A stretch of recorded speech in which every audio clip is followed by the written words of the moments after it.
Ok, regardez. Il y a une question, on dit qu'il y a 2 mois qui se font face, Adar et Av.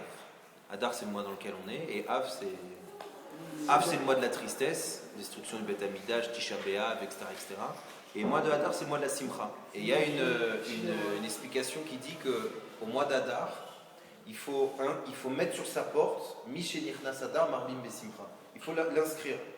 Alors il y a une question qui se dit, c'est pourquoi au mois de Av, tu ne dois pas marquer Mishenichnas Be'Av, il enlève de la Simcha. On te le demande aussi, voilà, comme il y a écrit dans la Mishnah.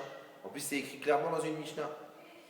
En fait, parce que ce qu'il faut comprendre, c'est que dire à quelqu'un qui doit être triste, ça ne sert à rien. Pourquoi ? Parce que si quelqu'un, et vous allez voir le rapport avec le cours sur l'humilité, si quelqu'un il est normal, entre guillemets, il sent la galoute, il sent la tristesse, il a peur, il y a plein de choses qui arrivent. Le monde, il n'est pas forcément en soi extrêmement joyeux.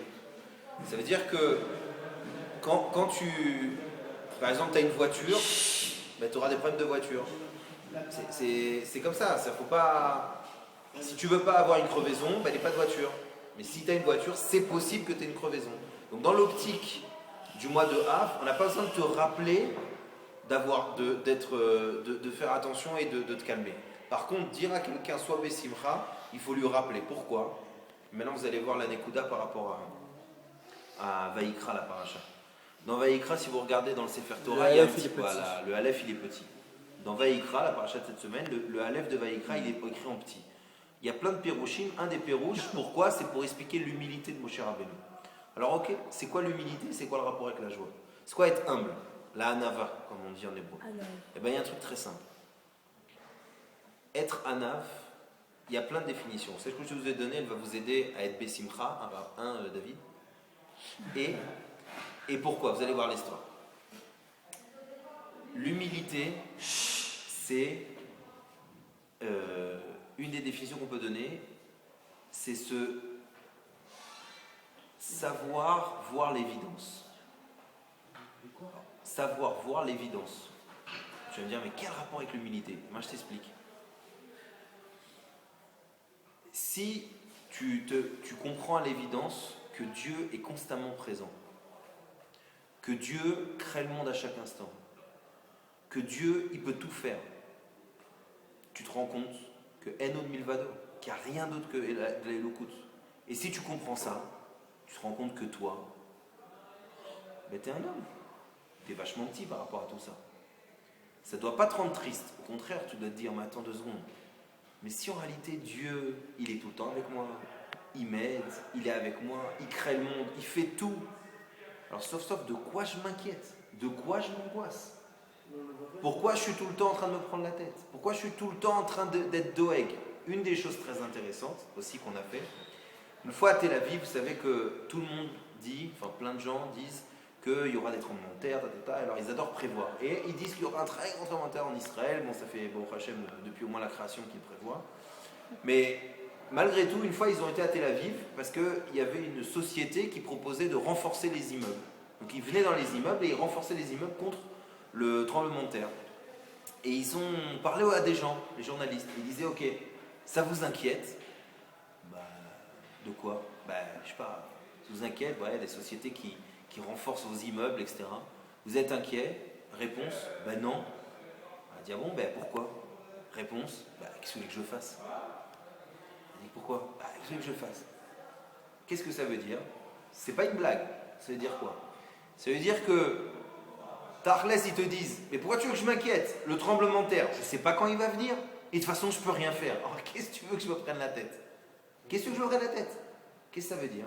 Ça veut dire que des fois, tu t'angoisses. Pourquoi ? Parce que tu penses que tu peux faire quelque chose, que tu dois faire quelque chose. Que, tu vois, t'es doeg, tu t'inquiètes parce que tu penses que c'est dans tes mains. Mais si tu te dis, attends, mais qu'est-ce qu'il y a dans mes mains ? Si je prends la Torah et qu'il est écrit que tout est dans les mains de Dieu, sauf la crainte de Dieu. En réalité, c'est de la crainte de Dieu que je devrais m'inquiéter. C'est quand je finis pas ma Gemara que je devais être stressé. C'est quand je vais pas à la tfila que je devrais inquiet. Mais je devrais pas être inquiet si j'ai mon but, si j'ai pas mon but, si machin. Ça, c'est, je me mets sous d'art pour être un mec normal, je travaille, etc. Mais je devrais pas me tuer, m'angoisser, me stresser, etc. Deuxième chose, l'humilité, c'est quoi ? C'est se mettre à sa place. C'est connaître sa place. Il y a écrit là-bas, dans le Passouk, il y a écrit « sois humble. Il n'y a pas écrit fais le humble. Parce que la plupart des gens, ils font les humbles. Genre, surtout quand il s'agit de l'argent. Tu as de l'argent, oh non, tu peux.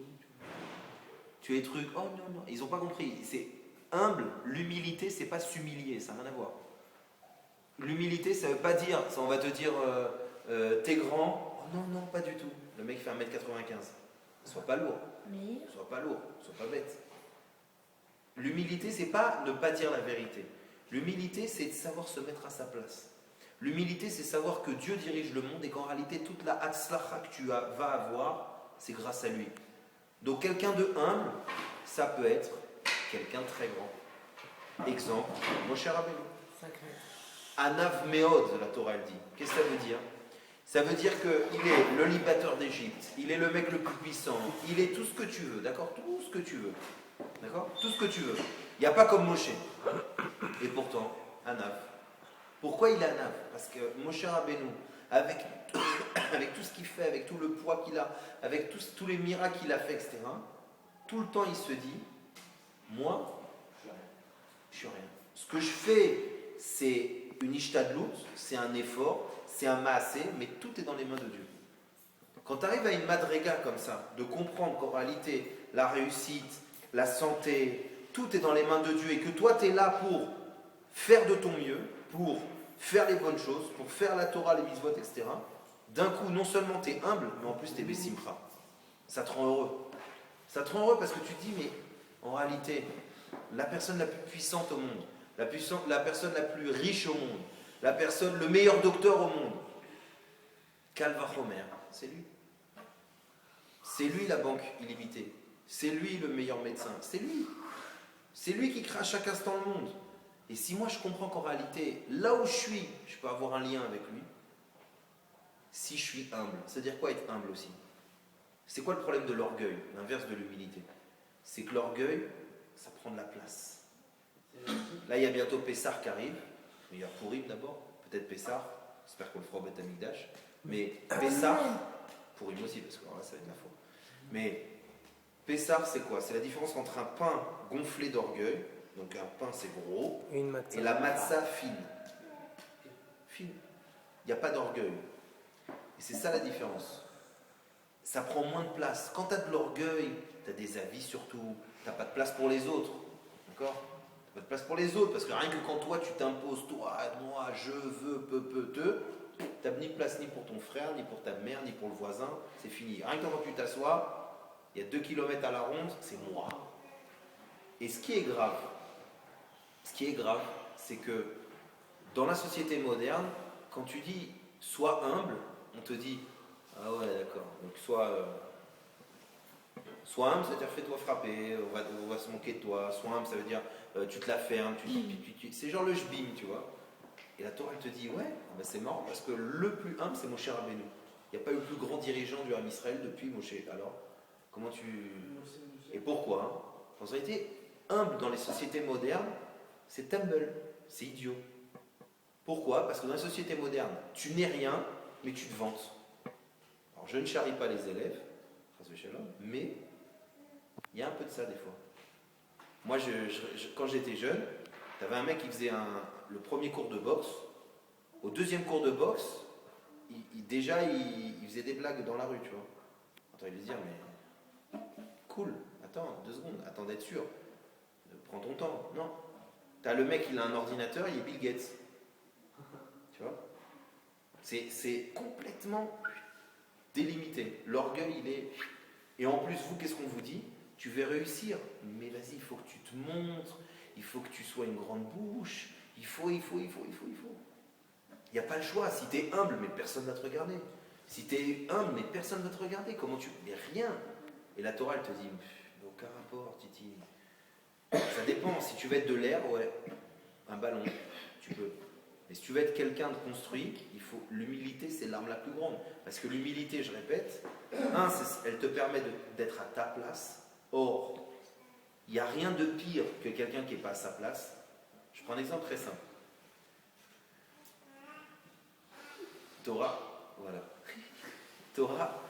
3 enfants. T'en as un qui va aimer les maths, t'en as un qui va aimer le français, et t'en as un qui va aimer la mécanique. si tu ne sais pas comprendre ce truc-là et les mettre à leur place, ces enfants-là, et bien celui qui était bon en maths, il va être psychologue taré. Celui qui était bon en lettres, il va être comptable irrité, hyper nerveux. Et celui qui était bon en mécanique, il va finir à frapper les gens dans un bureau. Pourquoi? Parce qu'ils ne sont pas à leur place. Et pourquoi? Parce que tu as été gonflé d'orgueil, d'ambition, de tout ce que tu veux, Résultat, tu t'es mis partout sauf où tu devais être bien. Si tu es humble, tu sais te regarder, tu sais regarder tes forces, tu as de la place pour les autres, alors tu vas trouver ton compte. Dans l'armée, celui qui a ses bêtes pour ne pas comprendre que même Sayeret Matkal, ils ont besoin que des gens leur font des balles, et que s'ils n'ont pas de balles, ben, ça va être un peu chaud la mission. Avec les mains. Avec les mains, ouais. Tu comprends ce que je veux dire? S'il n'y a pas ça, c'est-à-dire que chacun a sa place. Et c'est pour ça que, et j'en finis sur Moshe Rabbeinu, c'est pour ça que Moshe Rabbeinu, qui est le dirigeant du Ham Israël, qui représente à lui seul le Ham Israël, il a toujours compris, par son humilité à lui, que chaque juif il est important, que chaque juif il a un rôle particulier, et c'est ça que nous on ne doit pas oublier. Nous on ne doit pas oublier ça. Ma biche. Nous on ne doit pas oublier qu'on a un rôle. Et notre rôle, il est à un temps donné, à un endroit donné. Et c'est ce que je vous dis souvent. Soyez humbles. Ne cherchez pas à être papa quand vous êtes que enfant. Soyez enfant, c'est pas grave. Soyez un ado à 15 ans, c'est kiff. Pourquoi tu veux être plus grand? Pourquoi tu veux être plus petit? Pourquoi? Joue ta carte au moment où tu l'as. Joue ta carte au moment où c'est ça, être humble. C'est savoir être face à la Metsiout. Et elle est bien la Metsiout. On peut être heureux dans la Metsiout. Maintenant, le problème, c'est que si tu es dans une plimia et que tu dis ouais, c'est dégueulasse, il y a des mecs qui sont dans des hôtels en jacuzzi, bon, bah tu vas te pendre. Tu vas te pendre réel. Mais si tu sais regarder la Metsiout comme elle est bien, comprendre cette Metsiout, elle est bonne pour toi, alors tu vas dire, bon Hachem, je suis pas tout seul, je suis dans une plimia, j'ai des copains, j'ai des sorties, je peux bouger, j'ai des gens à qui parler. Baruch Hachem. Et comme ça dans tout, et comme ça dans tout, dans tout. Alors Bezrat Hachem, on essaye d'être humble pour pouvoir profiter de toutes les brachot que Enod Milvado, Dieu fait. Et comme on doit être à l'image de Dieu, la personne la plus humble, la personne entre guillemets, c'est Dieu. Parce que Dieu, il n'a pas besoin de nous, il n'a besoin de rien. Et par humilité, il crée un monde, il nous donne un rôle, et il nous dit que ce rôle-là, il est important. Asbezrat Hachem, soyons humbles.